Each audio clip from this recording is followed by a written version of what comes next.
대통령 측 변호사님들이 이렇게 분향소가 있는 곳에 좀 모셨으면 좋겠다, 이런 의견이 있어서 제가 우리 분향소에 모시기로 하고 모셨습니다. 그런데 21일 날, 그러니까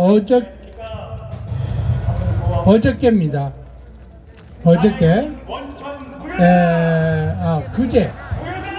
그제 윤석열 대통령이 구속 취소 신청을 해서 고등법원에서 심의가 있었습니다. 그 심의에서 석방이 되면 바로 교도소에서 우리 분향소를 두르고 분향을 하고 관저로 가시는 걸로 그렇게 스케줄을 잡으셨습니다. 그래서 부랴부랴 분향소를 좀 정비를 좀 했어요. 그런데 그날 구속 취소 신청을 했는데 10일 후로 연장이 됐습니다. 그래서 석동현 변호사가 여기를 방문해 주셨습니다. 그런데 이게 왜 우리한테 중요하냐면, 아까 이상훈 대표님도 윤석열 대통령이 석방이 돼야 우리한테도 유리하고 상당한 영향을 미칠 수 있다라고 말씀을 주셨는데, 바로 그겁니다. 윤석열 대통령이 석방이 되시면 제일 먼저 관심을 가져주실 겁니다. 그래서 우리가 대통령실에, 지금 우리는 코로나 백신 특별법은 야당에서 그거 안 해줍니다.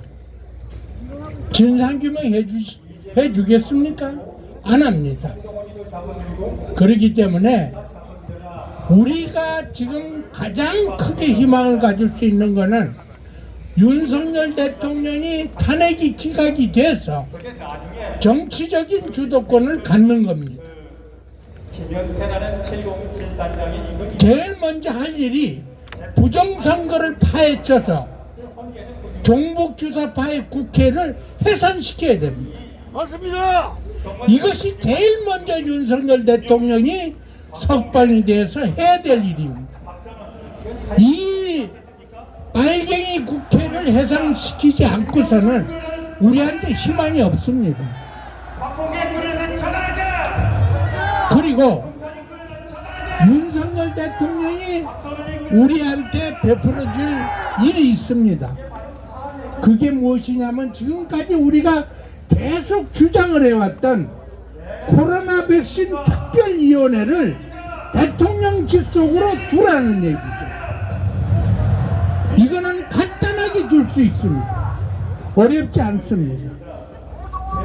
지금까지 이거를 꾸준히 윤석열 대통령 측에 건의를 했기 때문에 윤석열 대통령은 알고 있습니다. 그래서 여기 분향소에 방문을 해서 만약에 잠깐이라도 얘기할 수 있는 시간이 있으면 두 가지를 얘기를 할 생각입니다.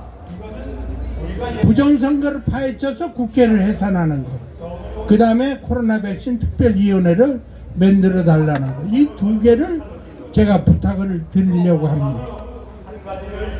그러니까 여러분들, 윤석열 대통령의 탄핵이 기각이 되도록 여러분들 기도를 열심히 해 주십시오. 그리고 지금 현재 윤석열 대통령에게 다소 유리한 정세로 돌아가고 있습니다. 확실하진 않지만 지금 민주당에서는 이 탄핵을 6대3으로 인용시키기 위해서 40석이를 임명을 하도록 그렇게 조치를 할 것으로 보입니다. 그런데 최대행이 이거를 결정을 안 해야 됩니다. 이게 키입니다. 이것만 안 되면 탄핵이 기각이 될 가능성이 높아 보입니다. 지금 일전에 방송통신위원장의 결재는 5대 3으로 부결이 됐습니다. 그런데 대통령에게 방어권을 주자 하는 투표는 4대 4입니다. 그러면 거기에 한 사람이 이쪽으로 마음을 돌렸다는 얘기가 되거든요. 그래서 우리가 희망을 가져봅니다. 그 다음에는 공수처장이 모든 법을 어기고 중앙지법에 처음에 영장을 신청을 했는데 그게 기각이 된 후에 이거를 숨기고 서부지법에 영장을 신청을 해서 발급을 받았습니다. 여러분, 지금 오동훈이도 우리 법 연구회 출신입니다. 그 다음에 문영배, 이미선이, 정계선이도 우리 법 연구회입니다.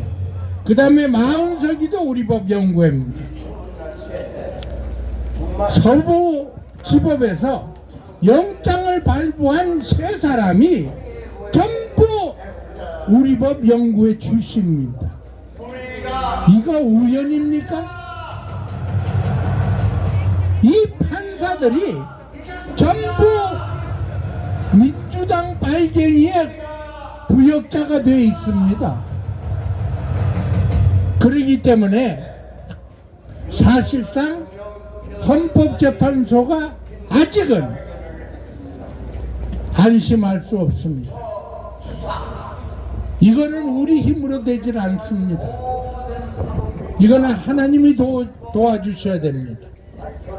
여러분, 이번에 윤석열 대통령의 비상계엄이 없었다면 민주당이 저렇게 빨간 빨갱이라는 걸 우리가 어떻게 알았겠습니까? 몰랐죠. 그리고 판검사 경찰들이 저렇게 빨갱이들에게 고연이 대해서 굽신거리고 있다고 우리가 생각이나 했습니까? 안 했다는 얘기입니다. 별을 단 장군들이 빨갱이들을 위해서 위중을 하리라고 생각을 했습니까?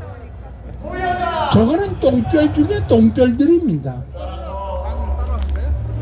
그리고 20대 30대들이 자유민주주의가 소중하고 이 나라는 하나님이 세워주신 나라라고 하는 것을 깨우치게 해준 것이 바로 비상계엄입니다. 여러분,